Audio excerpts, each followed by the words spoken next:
ضروری ہے یا اہم ہے، کئی وجوہات ہیں۔ اپنی فطرت کے اعتبار سے جو ہے فکر، انگریزی میں جو استعمال کیا تھاٹ، متحرک ہے۔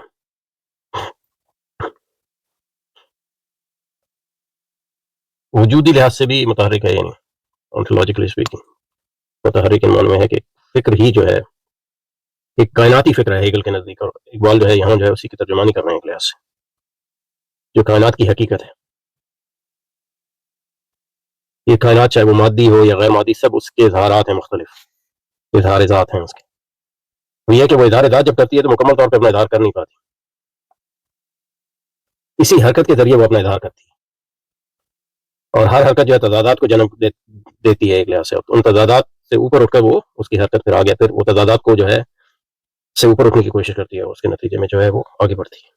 تو اس لحاظ سے جو ہے وہ اپنے فطرت کے لحاظ سے متحرک ہے۔ Thought is it in its essential nature then thought is not static. فکر جو ہے جامد نہیں ہے، ثابت نہیں ہے، سیار ہے۔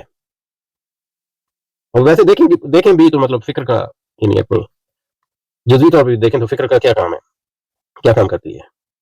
تصورات دیتی ہے، تو تصورات بنانا، تصورات کو لاگو کرنا، قضایا پیش کرنا، ان کے درمیان تعلق استنتاج کرنا، اور مختلف جو ہے خیالات جو ہے ان کی تعمیر کرنا، خیالات، آئیڈیاز، خاص طور پہ کائناتی خیالات جیسے خدا کا تصور ہے، روح کا تصور ہے، کائنات کا تصور ہے، یہ ساری حرکات ہی ہیں، حرکت کے بغیر یہ کام نہیں ہو سکتے۔ تو اس لحاظ سے بھی حرکت ہے، لیکن یہ حرکت جو ہے وجودی لحاظ سے بھی ہے، جس کو میں نے پہلے بات کر دی۔